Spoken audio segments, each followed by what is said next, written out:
Hi hello നമസ്കാരം. ഏവർക്കും എൻ്റെ ചാനലിലേക്കും എൻ്റെ വീഡിയോയിലേക്കും വീണ്ടും സ്വാഗതം.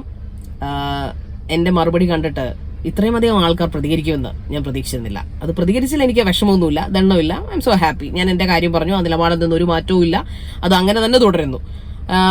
ഞാൻ ഈ പറയുന്ന പോലെ എൻ്റെ കഴിവ് അല്ലെങ്കിൽ എൻ്റെ കഴിവുകേട് നിങ്ങൾക്ക് തള്ളാം, കൊള്ളാം, അതൊക്കെ നിങ്ങളുടെ ഇഷ്ടം. ഇതൊന്നും കണ്ടിട്ടല്ല. ഞാൻ എൻ്റെ ജോബ് പരിപൂർണമായ ഡെഡിക്കേഷനോടുകൂടി വളരെ സന്തോഷത്തോടു കൂടി വളരെ നീറ്റായിട്ട് ചെയ്യുന്നു എന്ന പൂർണ്ണ വിശ്വാസം എനിക്കുണ്ട്. അത്യാവശ്യം സബ്ജക്റ്റുകൾ അവിടെ ഇവിടെ നിന്നും കണ്ടവരുടെ വായി നോക്കി അവർ പറയുന്ന മറ്റേ പരദൂഷണങ്ങൾ പറയാതെ അവരെ കുറിച്ച് പഠിച്ചിട്ടാണ് ഞാൻ ഇരുന്ന് ചെയ്യുന്നത്. അതൊക്കെ അവിടെ നിൽക്കട്ടെ. എന്നെ ഞാൻ പുകഴ്ത്താനല്ല ഈ ചാനൽ ഈ വീഡിയോ ഇപ്പൊ ചെയ്യുന്നത്. ഇതിന് മറുപടി കൊടുക്കണം.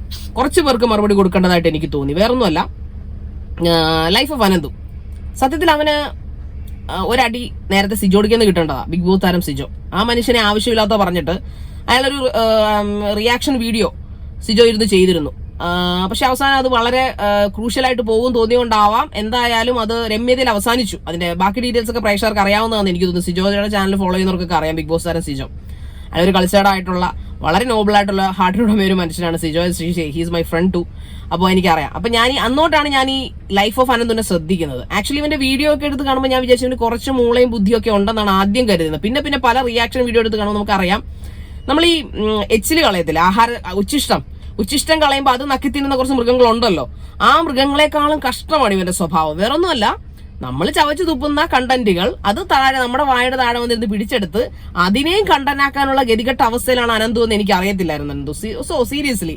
അപ്പോ നമ്മൾ ഒരാളെ കുറിച്ച് പറയുമ്പോൾ ഞാൻ മറ്റു ചാനലിൽ ചെയ്ത വീഡിയോ ഒക്കെ എടുത്ത് വെച്ചിട്ട് ക്രോഡീകരിച്ചുകൊണ്ട് പിന്നെ രേണു സുധിയെ ഇപ്പോഴത്തെ ഞാൻ മൈൽ സ്റ്റോണിൽ ചെയ്ത് ഞാൻ ഫോക്കസ് ന്യൂസിൽ ചെയ്തൊക്കെ ചെയ്തു വെച്ചുകൊണ്ട് നല്ല വെട്ടി മിനുക്കിയൊക്കെ കാണിച്ചിട്ടുണ്ട്. അപ്പോൾ അതിൽ വാലും തലയില്ലാത്ത പല കാര്യങ്ങളുമാണ് അയാൾ ഇരുന്ന് കേൾപ്പിക്കുന്നത്. ഇങ്ങനെ കേൾപ്പിച്ചതിന് പലരും ഇയാളുടെ ചാനൽ സ്ട്രൈക്ക് കൊടുക്കുകയും ഇയാൾക്കെതിരെ കേസ് കൊടുക്കുകയൊക്കെ ചെയ്ത സംഭവങ്ങൾ ഉണ്ടായിട്ടുണ്ട്. പക്ഷേ കൂസലില്ല, തൊലിക്കട്ടി അപാരമാണല്ലോ. കാരണം മറ്റുള്ളവരുടെ എച്ചിൽ കണ്ടന്റ് ക്രിയേറ്റ് ചെയ്ത് കാശ് മേടിച്ച് ജീവിക്കുന്നവന് എന്ത് നാണം. അതിൽ ആ നാണമൊന്നും ഉണ്ടാക്കാനല്ല ഞാനിത് ചെയ്തത്. പക്ഷെ നന്നായിട്ടുണ്ട്. എനിക്ക് അഭിമാനം തോന്നുന്നു. കാരണം ഇത്ര കണ്ടന്റ് ദാരിദ്ര്യം അനുഭവിക്കുന്ന നമ്മൾ നേരത്തെയൊക്കെ ഒരുപാട് ബഹുമാനത്തോട് സബ്സ്ക്രൈബ് ചെയ്യുകയും ഫോളോ ചെയ്യുകയും ചെയ്യുന്ന പല യൂട്യൂബ് കണ്ടന്റ് ക്രിയേറ്റേഴ്സും ഇത്രയും കണ്ടന്റ് ദാരിദ്ര്യത്തിലായിരുന്നെന്ന് ഞാൻ എന്റെ വീഡിയോ ഔട്ടായി അത് റിയാക്ട് ചെയ്യുന്ന കണ്ടപ്പോഴാണ് ഓ മൈ ഗോഡ്, ഇത്രയും ടോപ്പ് എന്ന് നമ്മൾ കരുതിയിരുന്ന ആൾക്കാരൊക്കെ ഇതെടുത്ത് വെച്ചിട്ട് ഇത്ര തറ രീതിയിൽ റിയാക്ട് ചെയ്യുന്ന കണ്ടപ്പോഴാണ് നമുക്ക് മനസ്സിലായി, അയ്യോ ഉമാർക്കൊക്കെ ഇത്ര ദാരിദ്ര്യമായിരുന്നോ, അയ്യേ കച്ചറകൾ എന്ന് ഞാൻ ചിന്തിച്ചത്. അതില് ഞാൻ കരുതിയുന്ന അതിൽ വളരെ നീറ്റായിട്ട് പറഞ്ഞൊരു മനുഷ്യനുണ്ട് കേട്ടോ, മൂപ്പൻസ്. ആ മനുഷ്യന്റെ ഞാൻ പല കാര്യങ്ങൾക്കും ആ മനുഷ്യന്റെ ചാനലിൽ ഞാൻ പേഴ്സണലി പറയാൻ റെഫർ ചെയ്യുന്നതാണ്. മൂപ്പൻസ് വളരെ മാന്യനായിട്ട് അദ്ദേഹം കാര്യങ്ങൾ പറഞ്ഞു. രണ്ടു കൂട്ടർക്കും പ്രശ്നമില്ലാത്ത രീതിയിലാണ് പറഞ്ഞു. അതെന്തോ ആയിക്കോട്ടെ, പുള്ളി സാർ അങ്ങനെ അല്ല പറയുന്നത്, വലിച്ചു കീറും സാറിനടുത്ത്. എങ്കിലും അയാൾക്കൊരു മാന്യതയുണ്ട്. എനിവേ, അയാളുടേതായ ഓൺ രീതിയിലാണ് പറയുന്നത്. പക്ഷെ ഈ അനന്തു എന്ന് പറയുന്നത് അങ്ങനെയല്ല. എല്ലാ കഥകൾ ഉണ്ടാക്കി നമ്മൾ അങ്ങനെയാണ് ഇങ്ങനെയാണ്. എനിക്കൊന്ന് ഈ ഹാനകൃഷ്ണയുടെ കയ്യിൽ നിന്നൊക്കെ പുള്ളിക്ക് നല്ല ശരിക്കും ഡോസ് കിട്ടിയായിരുന്നു ഒരിക്കൽ. എനിക്കൊന്ന് പല പ്രമുഖരെയും എടുത്തിട്ട് ഇതുപോലെ പറഞ്ഞിട്ട് പലരുടെയും വീഡിയോസ് നാണം കെട്ട് റിമൂവ് ചെയ്യേണ്ട ഗതികേടൊക്കെ ഉണ്ടായിട്ടുണ്ട് ഈ അനന്തുവിന്. എന്തായാലും എന്റെ ചാനൽ, അത് മോണിറ്റൈസേഷൻ ആകാത്തൊരു അപ്പാവി ചാനൽ, അതിനകത്ത് ഒരു കണ്ടന്റ് പോലും ഞാൻ കണ്ടവരുടെ ഈ പറയുന്ന പോലെ അവർ തുപ്പിയിട്ട സബ്ജക്ട് എടുത്തിട്ട് ചെയ്യാറില്ല. സിനിമ റിവ്യൂസ് ചെയ്യാറുണ്ട്. അത് ഞാൻ പോയി കണ്ട് കാശ് മുടക്കി കണ്ടതിന് ശേഷമാണ്, അല്ലാതെ ഫാൻസ് തന്ന ടിക്കറ്റിനും പോയി കാണാൻ ചെയ്യുന്നതല്ല. അതോടൊപ്പം എന്റെ ഓൺ സ്ക്രിപ്റ്റാണ് ഞാൻ എല്ലാത്തിലും ഇരുന്ന് പറയുന്നത്. അതൊക്കെ ചെയ്യാൻ നോക്കടോ. പിന്നെ എനിക്ക് സന്തോഷമുണ്ട്, ഈ പറയുന്ന പോലെ എന്തായാലും അത്യാവശ്യം കേറിയിട്ടുണ്ട്. പിന്നെ വേറെ ഗതികേടല്ല, എന്ത് പറയാനാ. ഇങ്ങനെ എച്ചിൽ കണ്ടന്റ് അല്ല കണ്ടന്റ് എന്തായാലും പറയുന്നത്, എച്ചിൽ കണ്ടന്റുകൾ ഇങ്ങനെ വാരിക്കൂട്ടിയെടുത്ത് ജീവിക്കാനാ നിന്റെയൊക്കെ യോഗം. അല്ലാതെ എന്ത് പറയാം, എന്തായാലും പറയാമല്ലോ.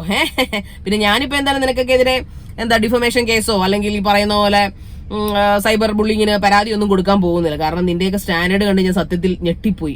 എന്നെ ഇങ്ങനെ വധിക്കൊണ്ടിരിക്കുന്ന സമയത്ത് നിനക്കൊക്കെ ഇത്രയും തറ സ്റ്റാൻഡേർഡേ ഉള്ളല്ലോ എന്ന് ഓർത്തിട്ടാണ് സത്യത്തിൽ അനന്തു ഞാൻ വിഷമിച്ചു. സത്യത്തിൽ മെയിനായിട്ട് ഞാൻ അനന്തുവിനെ ഉദ്ദേശിച്ചാണ് ഞാൻ ഈ വീഡിയോ ചെയ്തത് കേട്ടോ.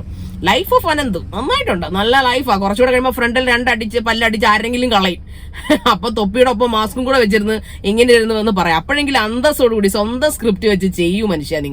കഷ്ടം, നിങ്ങൾ ചെറുപ്പക്കാരനല്ലേ. പിന്നെ സായി എനിക്കറിയാം, പേഴ്സണലി അറിയാവുന്ന ഒരാളാണ്. അദ്ദേഹം പറഞ്ഞ ഒറ്റ കാര്യം പറഞ്ഞുള്ളൂ, പൊട്ടന്മാരെന്ന് ജനങ്ങളെ വിളിക്കണ്ടായിരുന്നു. സായി, ഞാൻ പൊട്ടന്മാരെന്ന് ഉദ്ദേശിച്ചത് എന്നെ ഈ പറയുന്ന രേണു സുധിയെ തെറിവിളിച്ച് മെഴുകിയിട്ട് കേൾക്കാൻ കൊള്ളാത്ത എന്നെ വിളിച്ചതിനേക്കാളും മാരകമായ പച്ചത്തെറികൾ രേണുസുധിയുടെ പല റീൽസിന്റെ താഴെ വന്നും ഷോർട്ട് ഫിലിംസിന്റെ താഴെ വന്നും വിളിച്ചിട്ടുള്ളവരുണ്ട്. അവരൊക്കെയാണ് ഇവിടെ വന്നിരുന്ന് ഈ മെഴുകുന്നതെന്ന് എനിക്ക് അറിയാഞ്ഞിട്ടല്ല. അവന്മാര് പെട്ടെന്ന് തന്നെ ഉൾട്ടടിച്ചുകൊണ്ട് അത് എന്നെ തെറി വിളിക്കുകയും, അവന്മാര് ചോദിച്ച അല്ലെങ്കിൽ ആ കമന്റ്സിൽ വന്ന് ചോദിച്ച കാര്യങ്ങൾ മാത്രം രേണുസുര പെർമിഷനോട് ചോദിച്ചത് ഞാൻ ഓൾറെഡി പറഞ്ഞു. ഓക്കെ, അതെന്തെങ്കിലും ആവട്ടെ. എന്നിട്ട് അങ്ങനെ പറഞ്ഞവന്മാരെ പിന്നെ ഞാൻ പൊട്ടന്മാരെന്നല്ലാതെ രാജകുമാരന്മാരെന്നാണോ വിളിക്കേണ്ടത്, അല്ലെങ്കിൽ രാജകുമാരിമാരെന്നാണോ വിളിക്കേണ്ടത്? അങ്ങനെ വിളിക്കാനുള്ള അത്ര വിശാല ഹൃദയത എനിക്കില്ല. സോ പൊട്ടന്മാരെന്ന് തന്നെ വിളിക്കേണ്ടി വരും. അത്രയും മൊട്ടനെന്ന് പറഞ്ഞാൽ ഒരു മോശം വേണമെന്നല്ലോ, തെറിയൊന്നും അല്ലല്ലോ, അശ്ലീലവും അല്ല. സോ അതുകൊണ്ടാണ് ഞാൻ അങ്ങനെ ഒരു തംബ്നെയിൽ കൊടുത്തത്. അതിൽ നിന്നും ഞാൻ റിഗ്രറ്റ് ചെയ്യുന്നില്ല. ഇനിയും വേണ്ടി വന്നാൽ കൊടുക്കും. ഓക്കെ, അപ്പോൾ സായിയോട് എനിക്ക് അതാണ് എക്സ്പ്ലെയിൻ ചെയ്യാനുള്ളത്. സായിയോട് വന്ന് എക്സ്പ്ലെയിൻ അല്ല, സായി വളരെ മാന്യമായിട്ടാണ് റിയാക്ട് ചെയ്തിരിക്കുന്നത്. പക്ഷേ സായി ഒരു കാര്യമേ പറഞ്ഞുള്ളൂ, പ്രേക്ഷകരെ അങ്ങനെ വിളിക്കണം. പ്രേക്ഷകരാണ് എന്നെ പറയുന്നത്, അപ്പൊ എനിക്ക് പ്രേക്ഷകരെ പറയാലോ. അപ്പൊ അതുകൊണ്ട് തീർച്ചയായിട്ടും അതിനുള്ള റൈറ്റ് എനിക്കുണ്ട്. സോ മാന്യമായ ഭാഷയിൽ ആർക്കും പ്രതികരിക്കാം, വ്യക്തിഹത്യ ചെയ്താത്ത രീതിയിൽ ആർക്കും പ്രതികരിക്കാം. അതിൽ ഇച്ചിരി വൾഗർ, ഇച്ചിരി ഓവറായത്, അതായത് ഇങ്ങനെ ഈ പറയുന്ന മറ്റുള്ളവരുടെ സാധനങ്ങൾ എടുത്ത് അന്തവും കുന്തവും ഇല്ലാതെ അവിടെ എവിടെയും കീറി മുറിച്ചുകൊണ്ട് ശാരിക അങ്ങനെയാണ്, ശാരി ഇങ്ങനെയാണ് ഉദ്ദേശിച്ചത് എന്ന് പറയുന്ന, അത് ശാരികയെ മാത്രമല്ല ഈ പറയപ്പെടുന്ന വ്യക്തി പലരെ അങ്ങനെ തന്നെ പറയാറുണ്ട്, പലരുടെ ഇന്ന് പണിയും മേടിച്ചിട്ടുണ്ട്. അപ്പോ നമുക്ക് നോക്കാം എവിടം വരെ പോകുന്നു മിസ്റ്റർ അനന്തു. എന്തായാലും നിന്റെ റിയാക്ഷൻ തുടരട്ടെ, കുറച്ചൊക്കെ സ്റ്റാൻഡേർഡ് കാണിക്കും. ഇനിയെങ്കിലും ഈ എച്ചിൽ കണ്ടന്റ് എടുത്ത് സ്വന്തം കണ്ടന്റ് ആക്കുന്നത് നിർത്ത്. സ്വന്തമായിട്ട് എന്തെങ്കിലും ഉണ്ടെങ്കിൽ ഇടറോ. അയ്യേ കഷ്ടം. പിന്നെ മറ്റ് കണ്ടന്റ് ക്രിയേറ്റേഴ്സിനോട് എനിക്കൊന്നും പറയാനില്ല. കേസിനോടൊന്നും പറയാനില്ലടേ. കേസൊക്കെ വളരെ അതപ്പതിച്ചുകൊണ്ടിരിക്കുകയാണ്. ഓരോ കണ്ടന്റ് ഇടുന്നത് വളരെ മോശമായിട്ടാണ്. കേസൊക്കെ നേരത്തെയൊക്കെ നല്ല രീതിയിൽ ഇട്ടുകൊണ്ടിരുന്ന മനുഷ്യൻ ഇപ്പോൾ വളരെ മോശമായിട്ടുള്ള കണ്ടന്റുകളാണ് ഇടുന്നത്. എന്തോ സ്വന്തമായിട്ടൊന്ന് ഈ പറയുന്ന പോലെ ഒരു അവലോകനം നടത്തുന്നത്, ത്വാത്വിക അവലോകനം നടത്തുന്നത് വളരെ നല്ലതായിരിക്കും. അപ്പൊ ഇന്നത്തേക്ക് ഇത്രയേ ഉള്ളൂ. ഓക്കെ, ബൈ ബൈ, വീണ്ടും കാണാം.